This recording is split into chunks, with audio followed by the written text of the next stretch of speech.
How's it going? Welcome back, my wise ones, to a fantastic video today because we're taking a look at a brand new game. That's right, actually something original in 2026. Can it be? Is it not a remake? Is it not an Unreal Engine rehash? More slop on the plate? No, this is in fact a brand new IP, a brand new game coming from the legendary developers who have made Pokemon games previously, so it is a bit of a new departure for this development team. Who's that Pokemon?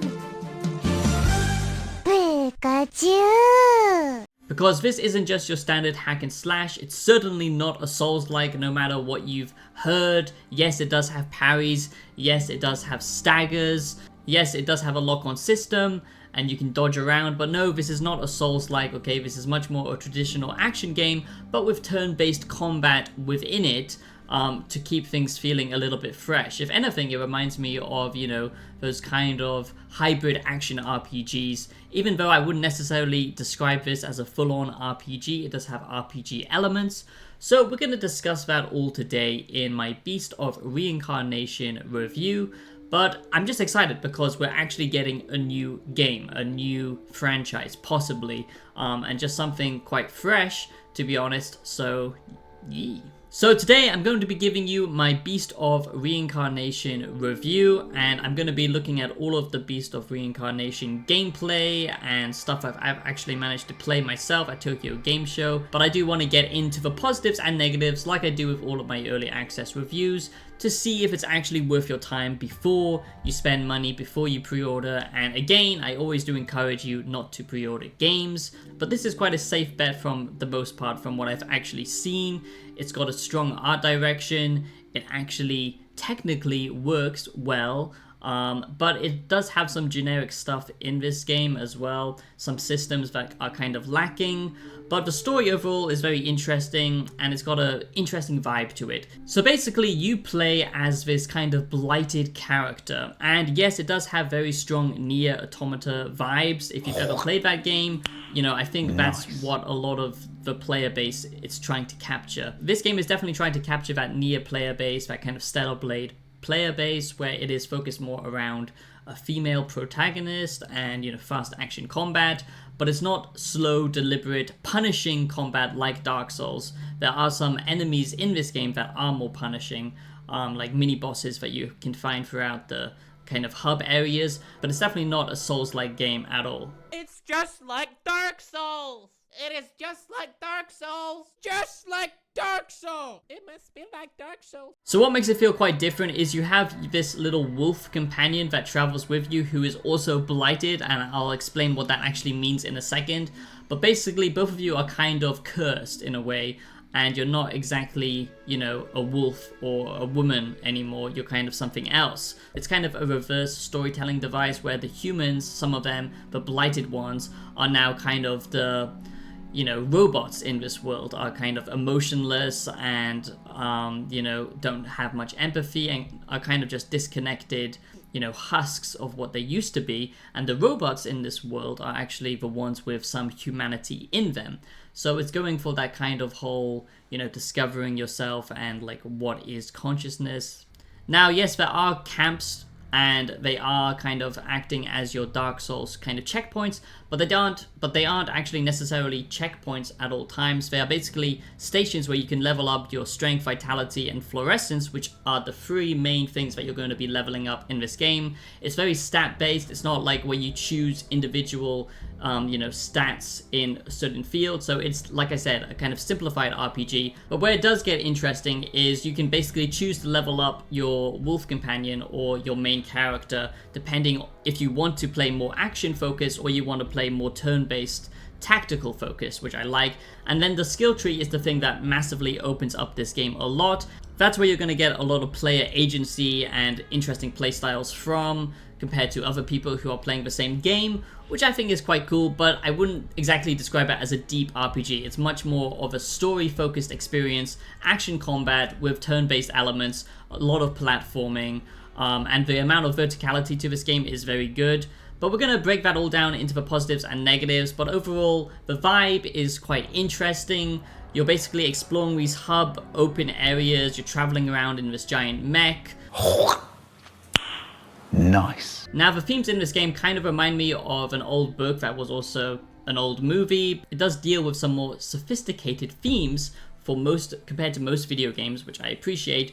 The Day of the Triffids, which is basically about a person who goes blind and he has to navigate like this kind of post-apocalypse, the world going to hell. And it's basically that, humans become the prey and the wildlife, nature itself, plants and all that kind of stuff become the predators.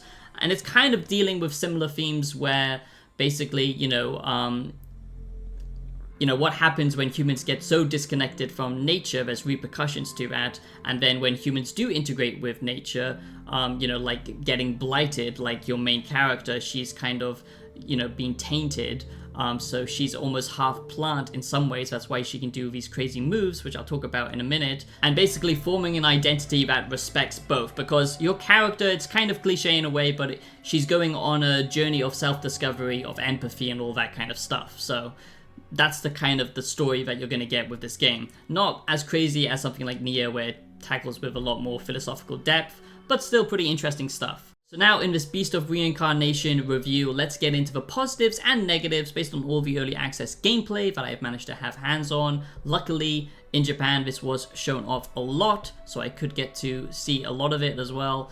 And yeah, we're just going to break down the positives and negatives, and basically then you can decide if it's worth it or not.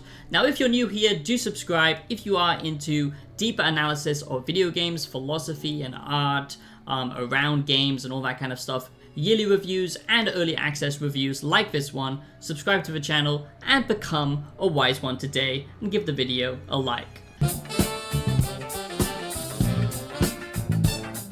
Okay, so the first positive is basically this is a, kind of linear story adventure game. And what I mean by it's quite linear is that basically, this isn't an open world game, and some people might think it is when it's not. And basically what you are doing mostly in this game is just clearing out areas, fighting kind of wildlife and plant life that have become, blighted with this kind of natural kind of infection that has spread across the land, and fighting big bosses towards the end of it.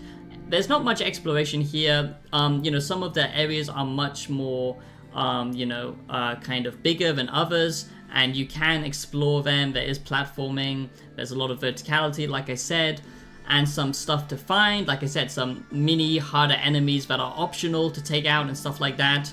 But I wouldn't exactly describe this as an exploration game. So the strengths of it is the fact that you are getting a focused experience, but if you're expecting a big open world game, this is not for you.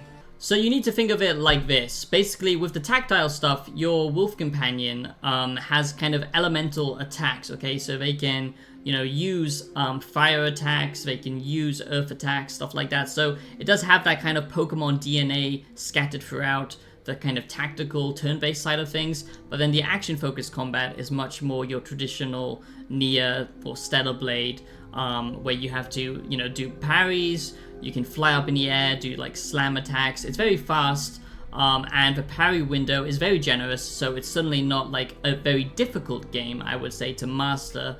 It's kind of more casual in that regard. And basically your wolf companion will be able to open up attacks for you. That's why it's best to use, both. It does kind of remind me in some ways of like a Final Fantasy kind of combat experience. The recent ones where it's much more, actual action combat, not completely turn-based. But I will say a small negative is that there are kind of quick time events when you are using the kind of turn-based side of things, and I don't think that's truly necessary, and if anything it kind of takes you out of the combat flow, and it just feels a little bit gimmicky and cheap. And then that brings me on to my next point, which is, the positive aspects of kind of mini exploration. Like I said, there isn't, a great deal to explore here because they are kind of more condensed areas, and you travel around in your giant mech kind of home base thing, and then you unlock new areas, and then, each area is like a giant level that you can explore. Some, mini bosses in there, some big boss to fight, some things to find, but overall it kind of guides you towards your overall, kind of objective. But these bigger areas, it is a lot of fun because of the verticality. Like I said, platforming here is really good.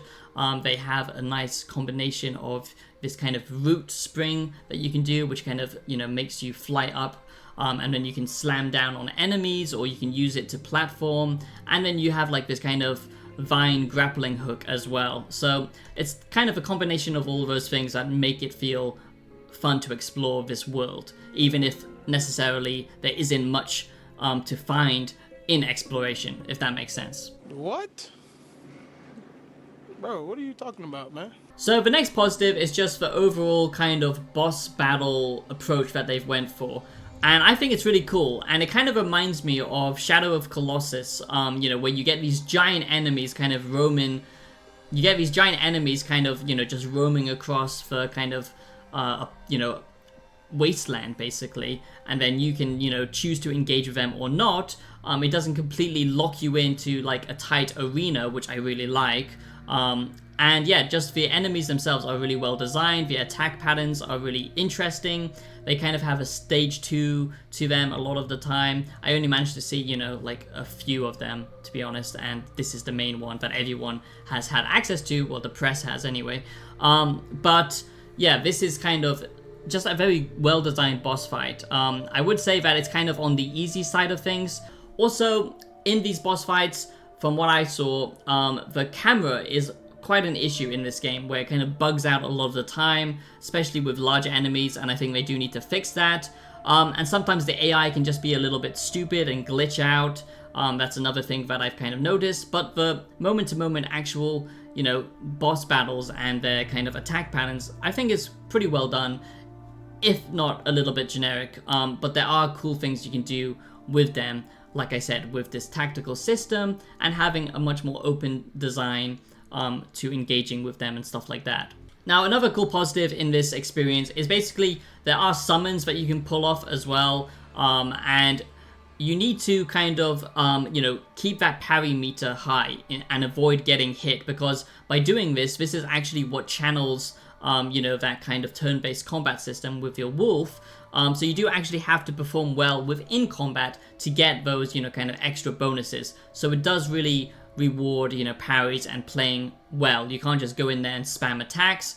But like I said, the parry window is very easy, and the stagger is also easy to unlock. So it's not as difficult as like a Dark Souls experience, but still, you know, both of these combat systems do actually feed into each other, which is a lot of fun, and it does make it feel a lot more satisfying than just having, you know, like a meter, for example, that you have to collect, you know, like glowing blue orbs after killing enemies. You know, like they both feed off of each other, which is much more satisfying. I will say the only few negatives I truly feel this game has is, so far, the story and lore is interesting, the world itself is interesting, but the actual delivery of, you know, certain lines and the characters, like, you know, you kind of travel with a party and you collect kind of characters as you go through this journey. It's very much like this kind of going on a journey story. You know, you're traveling across this world, and then seeing different locations. But a lot of the characters just seem a little bit one-dimensional or flat or just very generic. Your character as well is very, very cold and kind of boring in a way, and I understand that's the point. You know, she kind of opens up more as you play. But yeah, it's a little bit generic in that sense, but it does have potential. Also, the level design itself is a little bit simplistic in a lot of areas. Like, I do like the fact there's a lot of verticality to it, but it does feel kind of old school in the way that it's laid out, these hub areas and stuff like that, that there's not truly enough kind of dynamic stuff happening, apart from, you know, the main objectives. And I understand it's not an open world game, so it doesn't need to nail that, but it would be nice to have it a little bit more exciting when you're exploring this world, you know, coming across more interesting encounters, not just, you know, mob groups or a harder enemy, and that's basically it. It's very kind of Japanese JRPG, that kind of style. If you like that kind of game, like Final Fantasy, like I said, then you're probably going to be fine with it. But yeah, the combat itself can be a little bit too basic in some regards, so I do worry if that's going to stay interesting or not. And the progression of loot and resources and stuff like that as well. So far, there's not much that gets super exciting. It's more just like increases in stat points, like other RPGs, where And I'm glad they're not doing like a rare system or anything like that, but it just, yeah, there needs to be more unique things, so when you discover something cool, it actually, you know, has interesting gameplay changes with that piece of equipment. So that is my Beast of Reincarnation review, my early access Beast of Reincarnation review, and I do think that this is a solid game, and I'm just excited that there's actually, you know, new stuff, a new IP, a new story, not a rehash, not a remake, not a sequel, just something fresh and new in the gaming industry. That's something that we do need to encourage, and it is filling the boots of Nier in many ways, and I think that is exciting as long as they actually nail the themes later on, and the characters get a little bit more interesting and three-dimensional as the game, you know, progresses. We're just gonna have to wait and see, and I can talk about that more later when I can, but obviously I can't talk about everything right now. But that is the early access stuff I am allowed to talk about, so I do hope you enjoyed this video. Weigh up the pros and cons. I try to be as objective as possible. I don't really have strong subjective takes on this game, I would say. It's overall just an interesting, unique game, and it's either gonna mesh well with you if you like those kind of things, and it's either going to hit for you if you like that type of gaming experience. But if you don't like, you know, Final Fantasy, you don't like JRPGs, you don't like the Nier games or Stellar Blade and stuff like that, you're not gonna like this. And no, this is not a Souls-like experience, so if you love Souls games and a lot of challenge and bosses, this is kind of much more casual. So there you go, I hope that helped. Thank you for watching my Wise Ones, and for any new Wise Ones here, thank you so much. I do hope you subscribe and you stay active, and let me know your thoughts down below in the comments, and I'll be seeing you in the next video. Peace out.